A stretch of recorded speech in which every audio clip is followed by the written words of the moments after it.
Hi, ಎಲ್ಲರಿಗೂ ನಮಸ್ಕಾರ. ಮತ್ತೆ ನನ್ನ ಚಾನಲಿಗೆ ಸ್ವಾಗತ.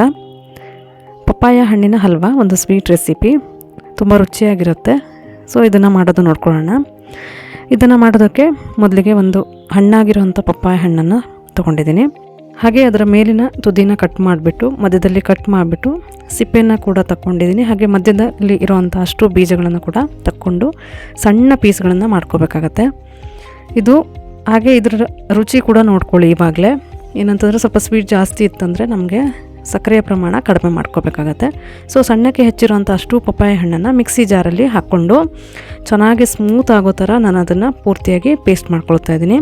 ಇಲ್ಲಿ ಇದಕ್ಕೆ ಯಾವುದೇ ನೀರನ್ನು ಕೂಡ ಸೇರಿಸುವಂಥ ಅಗತ್ಯ ಇಲ್ಲ. ಹಾಗೆ ಪೂರ್ತಿ ಪ್ಯೂರಿ ಥರ ಮಾಡಿಕೊಂಡ್ರೆ ಸಾಕಾಗತ್ತೆ, ಗಟ್ಟಿ ಕನ್ಸಿಸ್ಟೆನ್ಸಿಯಲ್ಲೇ. ಸೊ ಇದು ನೀಟಾಗಿ ಆಗಿದೆ. ಇಲ್ಲೇನಂತಂದರೆ ನಿಮ್ಗೆ ಒಂದು ವೇಳೆ ಒಂಥರ ಗಟ್ಟಿ ಥರ ಅನ್ನಿಸ್ತು ಅಂತಂದರೆ, ಹಾಗಾಗಿ ಇದೆ ಅಂತ ಅನಿಸಿದರೆ ಅದನ್ನು ಸೋಸ್ಕೋಬೇಕಾಗತ್ತೆ. ಇಲ್ಲಿ ನಾನು ಮಾಡಿರೋವಂಥದ್ದು ಪ್ಯೂರಿ ನೀಟಾಗಿ ಸ್ಮೂತಾಗಿ ಪೇಸ್ಟಾಗಿ ಬಂದಿದೆ. ಸೊ ಇದನ್ನು ಬೌಲಿಗೆ ಹಾಕ್ಕೊಬಿಟ್ಟು ಅದಕ್ಕೆ ಒಂದು 2 ಕಪ್ನಷ್ಟು ನಾನು ಕಸ್ಟರ್ಡ್ ಪೌಡ್ರನ್ನ ಸೇರಿಸ್ತಾ ಇದ್ದೀನಿ. ಸ್ವಲ್ಪನೇ ಹಾಕ್ಕೊಬಿಟ್ಟು ನೀಟಾಗಿ ಮಿಕ್ಸ್ ಮಾಡ್ಕೊಳ್ತಾ ಇದ್ದೀನಿ.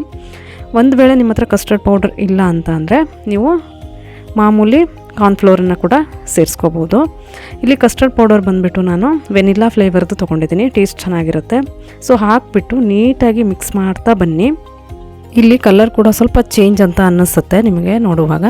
ಸೊ ಆಮೇಲೆ ಅದು ಹಲ್ವಾ ಆದಮೇಲೆ ಸೇಮ್ ಪಪ್ಪಾಯ ಕಲರ್ ಏನಿರುತ್ತೆ ಅದೇ ಥರದಲ್ಲೇ ಬರುತ್ತೆ. ಸೊ ಇದು ಪೇಸ್ಟು ರೆಡಿಯಾಗಿದೆ. ಇದನ್ನು ಸೈಡಿಗೆ ಇಟ್ಕೊಂಡು ಒಂದು ದಪ್ಪ ತಳದ ಪ್ಯಾನನ್ನು ತೊಗೊಬಿಟ್ಟು ಅದಕ್ಕೆ 1 ಕಪ್ನಷ್ಟು ಸಕ್ಕರೆನ ಹಾಕ್ಕೊಳ್ತಾ ಇದ್ದೀನಿ. ನಾನು ಈಗಾಗಲೇ ಹೇಳಿದ್ನಲ್ವ, ಸ್ವಲ್ಪ ಸ್ವೀಟು ನೋಡ್ಕೊಳ್ಳಿ. ಹಣ್ಣು ತುಂಬ ಸ್ವೀಟ್ ಆಗಿದ್ದರೆ ಸ್ವಲ್ಪ ಸಕ್ಕರೆಯ ಪ್ರಮಾಣನ ಸ್ವಲ್ಪ ಕಡಿಮೆ ಮಾಡ್ಕೊಳ್ಳಿ. ಹಾಗೆ 1 ಕಪ್ನಷ್ಟು ಸಕ್ಕರೆಗೆ 1 ಕಪ್ನಷ್ಟೇ ನೀರನ್ನು ಸೇರಿಸ್ಬಿಟ್ಟು ಹೈ ಫ್ಲೇಮಲ್ಲಿ ಇಟ್ಕೊಂಡು ಇದನ್ನು ಕುದಿಸ್ಕೊಳ್ಳೋಕ್ಕೆ ಇಟ್ಕೊಳ್ತಾ ಇದ್ದೀನಿ. ಕುದಿಸೋದು ಅಂತಂದರೆ ಇದನ್ನು ಸಕ್ಕರೆ ಪಾಕ ಅನ್ನೋ ಥರ ಅಲ್ಲ, ಸ್ವಲ್ಪ 1 ಕಪ್ನಷ್ಟು ಇರೋ ಅಂಥದ್ದು ಒಂದು ಅರ್ಧದಷ್ಟು ಹಾಕಬೇಕು. ಸೊ ಆ ಥರ ಹೈ ಫ್ಲೇಮಲ್ಲೇ ಇಟ್ಕೊಬಿಟ್ಟು ಚೆನ್ನಾಗಿ ಕುದಿಸಿ ಅದನ್ನು ನಿಮಗೊಂದು 5 ನಿಮಿಷ ಬೇಕಾಗತ್ತೆ. ಸೊ ಈಗಾಗಲೇ ಅರ್ಧದಷ್ಟು ಆಗಿದೆ ಅಲ್ವಾ. ಸೊ ಆ ಟೈಮಲ್ಲಿ ನಾವೇನು ಪೇಸ್ಟ್ ರೆಡಿ ಮಾಡಿ ಇಟ್ಕೊಂಡಿರ್ತೀವೋ ಪಪ್ಪಾಯದು, ಅದನ್ನು ಹೈ ಫ್ಲೇಮ್ ಇಟ್ಕೊಬಿಟ್ಟು ನೀಟಾಗಿ ಮಿಕ್ಸ್ ಮಾಡ್ತಾ ಬರಬೇಕು. ಮಿಕ್ಸ್ ಮಾಡುವಾಗ ಕೈ ಆದಷ್ಟು ನೀವು ಬೇಗ ಫಾಸ್ಟಾಗಿ ಮಾಡ್ಕೋಬೇಕಾಗತ್ತೆ, ಇಲ್ಲಾಂದರೆ ತಳಕ್ಕೆ ತಾಗುವಂಥ ಚಾನ್ಸಸ್ ಇರುತ್ತೆ. ಏನಂತಂದರೆ ನಾವು ಕಸ್ಟರ್ಡ್ ಪೌಡ್ರ್ ಹಾಕಿರೋದ್ರಿಂದ ಸ್ವಲ್ಪ ಗಟ್ಟಿಯಾಗಿ ಕನ್ಸಿಸ್ಟೆನ್ಸಿ ಬರುತ್ತೆ.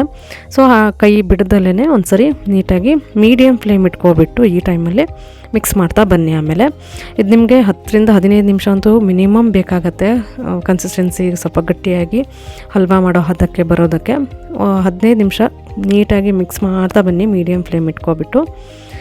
ನಂತರ ಸ್ವಲ್ಪ ಕಲರ್ ಕೂಡ ಚೇಂಜ್ ಆಗ್ತಾ ಬರುತ್ತೆ, ಮೊದಲಿನ ಕಲರ್ ಇರೋದಿಲ್ಲ. ಹಾಗೆ ನಿಮಗೆ ಗೊತ್ತಾಗುತ್ತೆ ಈ ಟೈಮಲ್ಲಿ ಗಟ್ಟಿ ಕನ್ಸಿಸ್ಟೆನ್ಸಿ ಅಂತ ಹೇಳ್ಬಿಟ್ಟು. ಕಲರ್ ಫುಲ್ಲು ಚೇಂಜ್ ಆಗೋ ಟೈಮಲ್ಲಿ ನಾವು ಅದಕ್ಕೆ ತುಪ್ಪನ ಸೇರಿಸ್ಕೋಬೇಕಾಗತ್ತೆ. ಸೊ ತುಪ್ಪ ಬಂದುಬಿಟ್ಟು ನೀವು ಮೊದಲಿಗೆ 1 ಟೇಬಲ್ ಸ್ಪೂನ್ ಆಗುವಷ್ಟು ತುಪ್ಪ ಅಥವಾ 2 ಟೇಬಲ್ ಸ್ಪೂನ್ ಆಗುವಷ್ಟು ತುಪ್ಪನ ಮಾತ್ರ ಸೇರಿಸ್ಕೊಬಿಟ್ಟು ಒಂದು ಸರಿ ನೀಟಾಗಿ ಮಿಕ್ಸ್ ಮಾಡಿ ಸಣ್ಣ ಫ್ಲೇಮೇ ಇಟ್ಕೊಳ್ಳಿ. ಗಟ್ಟಿಯಾಗಿ ಅದನ್ನು ಕನ್ಸಿಸ್ಟೆನ್ಸಿ ಕೂಡ ಗಟ್ಟಿಯಾಗಿರುತ್ತೆ, ಕುದೀತಾ ಇರುತ್ತಲ್ವ ಆವಾಗ. ಸೊ ಅದೊಂದು ಸ್ವಲ್ಪ ಟೇಸ್ಟ್ ಚೆನ್ನಾಗಿರುತ್ತೆ. ಲಾಸ್ಟಲ್ಲಿ ಇದು ಪೂರ್ತಿ ಕಂಪ್ಲೀಟ್ ಆದಮೇಲೆ ಈ ಥರ ತುಪ್ಪನ ಲಾಸ್ಟಿಗೆ ಹಾಕ್ಕೊಂಡ್ರೆ ಪೂರ್ತಿ ಹಲ್ವಾದ ಕನ್ಸಿಸ್ಟೆನ್ಸಿ ನೀಟಾಗಿ ಪರ್ಫೆಕ್ಟಾಗಿ ಬಂದಿದ್ದು ಬಿಟ್ಕೊಳ್ತಾ ಬರುತ್ತೆ ಪ್ಯಾನಿಂದ. ಸೊ ಆ ಟೈಮಲ್ಲೇ ಇದು ಆಗಿದೆ ಅಂತ ಅರ್ಥ. ನೀಟಾಗಿ ಮಿಕ್ಸ್ ಮಾಡ್ತಾಯಿರಿ, ಕೈ ಬಿಡಬೇಡಿ.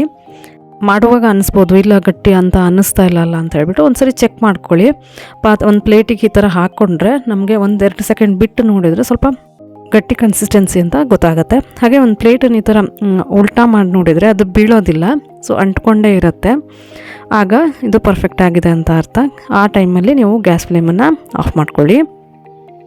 ಹಾಗೆ ಆಫ್ ಮಾಡಿದ ಮೇಲೆ ಇದನ್ನು ಒಂದು ಟ್ರೇ ಅಥವಾ ಯಾವುದಾದ್ರೂ ಮೌಲ್ಡ್ ಅಥವಾ ಸ್ಟೀಲ್ ಬಾಕ್ಸು ಅಥವಾ ಸ್ಟೀಲ್ ತಟ್ಟೆ ಯಾವುದಾದ್ರೂ ಪರವಾಗಿಲ್ಲ, ಕೆಳಗಡೆ ಬೇಕಾದರೆ ಮಾತ್ರ ತುಪ್ಪನ ಹಚ್ಕೊಳ್ಳಿ. ಈಗಾಗಲೇ ತುಪ್ಪನ ಹಾಕಿರೋದ್ರಿಂದ ಕೂಡ ನೀಟಾಗಿ ಬರುತ್ತೆ. ಇದ್ರ ಕೆಳಗಡೆ ನಾನು ಸ್ವಲ್ಪ ಡ್ರೈ ಫ್ರೂಟ್ಸನ್ನು ಹಾಕ್ತಾಯಿದ್ದೀನಿ, ಗೋಡಂಬಿ, ಪಿಸ್ತಾ, ಬಾದಾಮಿ. ಹಾಗೆ ಬಿಸಿಯಾಗಿ ಇರುತ್ತಲ್ವ ಅದೇ ಟೈಮಿಗೆ ನೀವು ಮೋಲ್ಡ್ಗೆ ಕೂಡ ಹಾಕಬೇಕಾಗತ್ತೆ, ಯಾಕಂದರೆ ಆಮೇಲೆ ಗಟ್ಟಿ ಆಗುತ್ತೆ ಅದು. ಸೊ ಹಾಕಿಬಿಟ್ಟು ಅದನ್ನು ನೀಟಾಗಿ ಟ್ಯಾಪ್ ಮಾಡ್ಕೊಳ್ಳಿ 1-2 ಸರಿ, ಆವಾಗ ನೀಟಾಗಿ ಅದಕ್ಕೆ ಸೆಟ್ ಆಗುತ್ತೆ. ಹಾಗೆ ಮೇಲ್ಗಡೆಯಿಂದ ಒಂದು ಸ್ವಲ್ಪ ಸೆಟ್ ಮಾಡ್ಕೊಳ್ಳಿ. ಸೆಟ್ ಮಾಡಿದರೆ ನಮಗೆ ಪಪ್ಪಾಯ ಹಲ್ವಾ ರೆಡಿ ಆಗುತ್ತೆ. ನೋಡೋದಕ್ಕೆ ಕೂಡ ತುಂಬಾ ಚೆನ್ನಾಗಿ ಕಾಣಿಸುತ್ತೆ, ಕಲರ್ ಕೂಡ ಪಪ್ಪಾಯಿಂದ ಮಾಡಿದ್ದೀವಿ ಅಂತ ಕೂಡ ಗೊತ್ತಾಗೋದಿಲ್ಲ, ಅಷ್ಟು ರುಚಿಯಾಗಿರುತ್ತೆ.